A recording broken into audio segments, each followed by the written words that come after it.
Magandang araw po, Quiz J. Hindi ko po alam kung mababasa niyo itong sulat ko pero tawagin niyo na lamang po akong Daniel. Isa po akong Community Development Worker.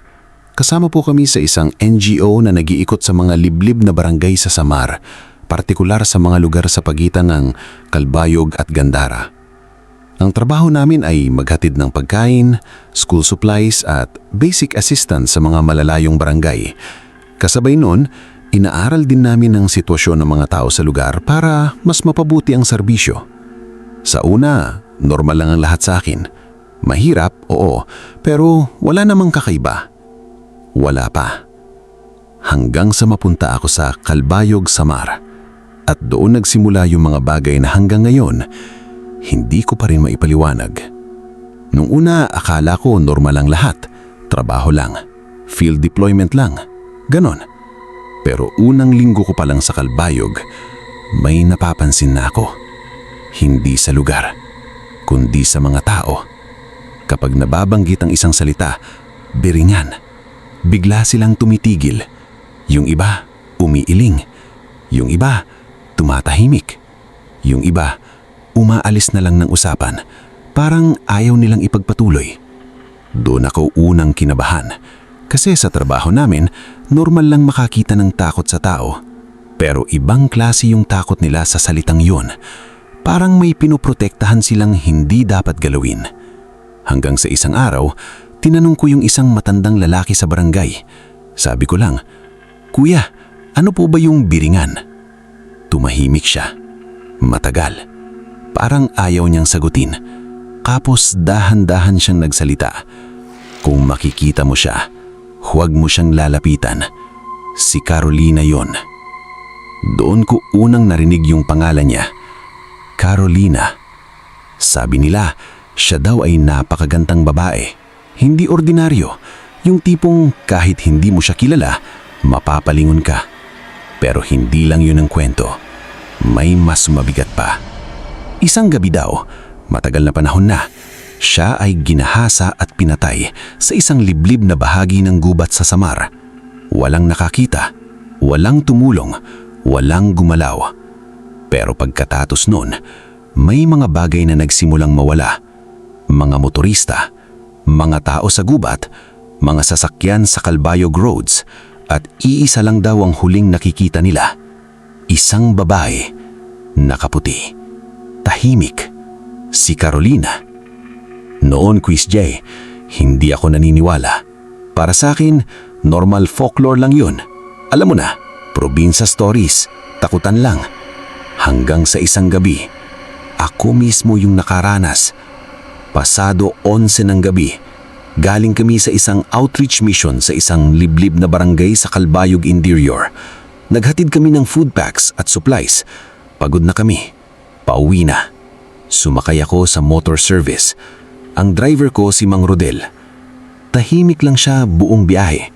Hindi siya masyadang nagsasalita na napansin ko agad kasi may mga driver na sanay sa gubat na daan. Pero siya parang may iniisip. Habang papasok kami sa gubat road ng Calbayog, napansin kong biglang lumamig. Hindi normal na lamig. Yung klase ng lamig na parang may nagbago sa paligid. Walang ilaw, walang bahay, walang signal. Gubat lang sa kaliwa at kanan. Tahimik. Hanggang sa biglang huminto si Mang Rodel. Sabi niya, "Sir, may tao sa unahan." Napatingin ako. Isang babae, nakatayo sa gitna ng kalsada, puting damit, mahabang buhok, hindi gumagalaw. Sabi ko sa kanya, baka naligaw lang. Pero biglang humigpit hawak niya sa manibela. "Sir, hindi yan normal." Hindi siya gumalaw. Tapos dahan-dahan siyang bumaba. Kuniwan niya yung maliit na bag niya. May laman na tela, bote, at asin. Lumapit siya sa akin. Sabi niya, "Sir, kung totoo yan, huwag niyo siyang titignan ng diretsyo." Natahimik ako. "Anong ibig mong sabihin?" Hindi siya sumagot. Lumapit siya sa babae. Ako, naiwan sa motor. Nanginginig na rin ako. Yung babae, nakatingin lang. Tahimik, parang hinihintay kami. Tapos, ngumiti siya. Isang ngiti lang. Pero doon, parang bumigat lahat. Parang tumigil yung hangin. Biglang sumakit ulo ko. Parang umiikot yung paligid. Tapos narinig ko, sa isipan ko lang, sumama ka sa akin. Hindi gumagalaw ang labi niya, pero malinaw yung boses, parang nasa utak ko mismo. Unti-unti akong bumaba sa motor. Parang wala akong kontrol. Parang hinihila ako. Pero bago pa ako makalapit, narinig ko si Mang Rodel sumigaw. "Huwag!" Binuksan niya yung bote. May lumabas na amoy. Luya, asin, at usok. Tapos bumulbul siya. Hindi ko maintindihan. Parang dasal. Parang pangkontra. Biglang tumigil lahat. Walang hangin. Walang tunog.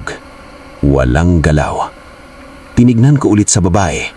At doon ko nakita. Unti-unti siyang nalalaho. Parang usok. Parang hinihigop ng hangin.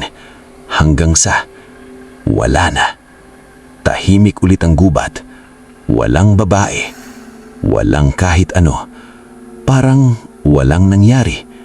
Napaupo ako sa lupa. Hingal. Pawis. Nanginginig. Tinignan ko si Mang Rodel. Anong nangyari? Tahimik sa sandali. Tapos sabi niya, matagal na yang dito. Hindi lahat nakakalabas kapag nakita siya. Simula noon, Quiz J, hindi na ako bumalik sa Kalbayog ng matagal. Inilipat na rin ako ng assignment. Pero hindi yon ang huli. May gabi pa rin na sobrang tahimik. Yung tipong walang hangin, walang ingay. At kapag ganun, parang may boses sa likod ng isipan ko. Sumama ka sa akin. At kapag pinipikit ko yung mata ko, nakikita ko ulit siya. Si Carolina. Pero ngayon alam ko na, hindi siya basta alamat. Hindi siya kwento lang. May mga daan sa samar na hindi mo dapat sinusundan. At may mga ngiting, kapag sinagot mo, hindi ka na nila bibitawan.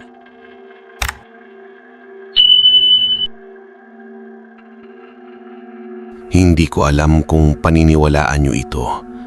Pero hanggang ngayon, kapag naaalala ko yung gabing iyon, parang bumabalik pa rin yung lamig sa dibdib ko. Hindi ito kwento na nabasa lang namin sa internet. Nangyari ito sa amin, sa barkada ko. At hanggang ngayon, iisa lang ang tanong namin. Totoo ba talaga yung biringan? Simula ng lahat. Ako si Mike, 24 years old, taga Northern Samar. Lumaki ako na alam na namin yung mga kwento tungkol sa biringan. Sabi ng matatanda, may lungsod daw sa gitna ng gubat. Minsan makikita mo siyang kumikislap sa malayo, pero pag nilapitan mo, mawawala lahat. Parang hindi siya dapat makita ng tao. Siyempre, bata pa kami noon. Akala namin panakot lang. Pangpauwi ng mga ayaw sumunod sa utos. Hanggang sa isang gabi na hindi na namin makakalimutan. Yung biyahe. Summer noon, around 11 p.m. na kami umalis. Galing kami sa inuman sa bayan. Masaya, maingay, normal na barkada night lang sana. Sakay kami ng lumang Toyota van ni Mark. Siya yung tipo ng tao na mahilig sa shortcut kahit hindi naman kailangan. Sabi niya, may alam akong daan papuntang Kalbayog. Mas mabilis. Dadaan lang tayo sa likod ng bundok, diretso na tayo doon. Ako pang nagsabi, pre, sure ka? Gubat yan.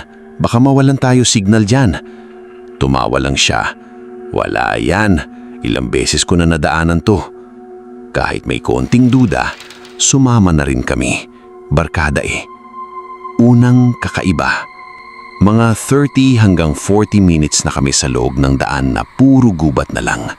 Walang ilaw, walang bahay, walang kahit anong anyo ng tao.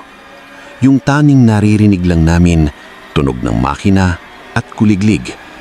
Hanggang sa napansin namin, biglang nawala yung signal ng lahat ng phone namin.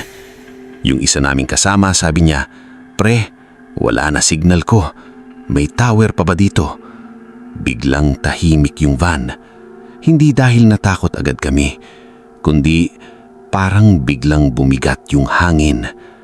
Tapos napansin ko, si Mark unti-unting bumagal. Hindi na siya nagsasalita. Tumingin siya sa harap. Tapos sinabi niya ng mahina, "Wait, hindi ito yung daan." Doon na nagsimula ang kaba. Yung kalsada kanina na diretso lang, biglang nag-iba. Mas malapad na, mas maayos. Parang highway na hindi namin maalalang dinaanan namin. Parang may nagpalit ng mundo habang umaandar kami. Tapos may ilaw sa unahan. Hindi ilaw ng poste, hindi ilaw ng bahay sa probinsya. Parang ilaw ng lungsod. Bright, malawak, buhay. "Guys, anong city yan?" sabi ko. Lahat kami napatingin sa harap at doon namin nakita. Biringan. Isang buong lungsod. May mga gusali, may ilaw, parang modern city na biglang tumubo sa gitna ng gubat. Pero ang pinaka-weird, tahimik. Walang sasakyan, walang tao sa kalsada, walang tunog. Parang frozen yung buong lugar. Si Mark biglang huminto. Sabi niya, "Hindi pwede to. Wala dapat city dito." Yung isa naming kasama nanginginig na yung boses niya, "Bro, biringan to." Tumawa akong nang pilit. "Anong biringan ka diyan? Wala yan." Pero sa loob ko, alam kong mali na. Kasi yung ilaw parang buhay. Habang nakatigil kami, napansin ko yung mga buildings. May mga bintana at sa bawat bintana may nakasilip. Isang tao, dalawa, tapos dumami pa. Hindi gumagalaw, hindi kumukurap. Parang lahat sila nakatingin sa amin kahit hindi namin kita ang mata nila ng malinaw. Biglang sabi ni Mark, "Umalis tayo, now." Biglang gumalaw yung van, mabilis. Pero imbis na makalabas kami, parang mas lumalim pa kami sa loob ng city. Yung ilaw dumadami, yung buildings parang gumagalaw sa paligid namin. Parang sinasadyang wag kaming palabasin. Tapos biglang, yung radyo ng van nag-on mag-isa. May static, tapos may boses. Mahina, parang galing sa malayo. "Wag kayong tumingin." Nanlamig buong katawan ko. Yung isa naming kasama na hawak sa ulo niya, "Pre, anong nangyayari?" Tapos biglang sumigaw si June, "Pre, may sumasabay sa atin." Tumingin kami sa side mirror at doon namin nakita isang mukha. Puting-puti, walang malinaw na mata. Parang hindi kumpleto yung itsura niya. Nakasilip lang sa salamin, parang sumusunod sa amin kahit tumatakbo kami. Napabreno si Mark. Sa sobrang kaba, "Huwag kayong tumingin," sigaw niya. Pero huli na. Biglang bumagsak ang fog. Parang sinara yung buong mundo. Yung ilaw ng city, buildings, lahat nawala sa isang iglap. Tapos, tahimik ulit. Nasa gitna ulit kami ng gubat. Yung van nakatigil, walang ilaw, walang signal. Parang walang nangyari. Parang nananaginip lang kami. Pero hindi. Kasi lahat kami, tahimik, pawis, nanginginig.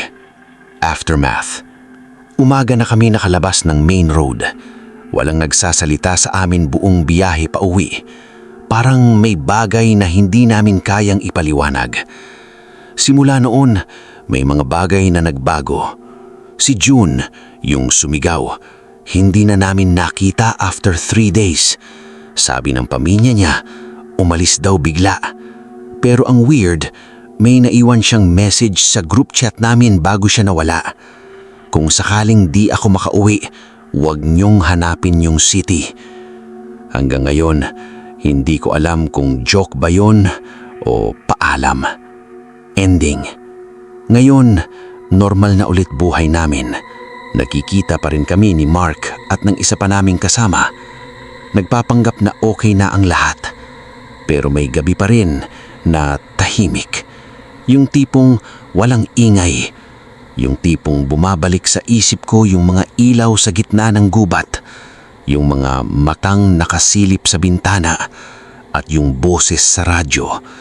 At minsan, kapag sobrang tahimik ng gabi, parang naririnig ko ulit, huwag kayong tumingin. Final line. Hindi ko alam kung multo ba yun o kung ibang mundo talaga ang biringan.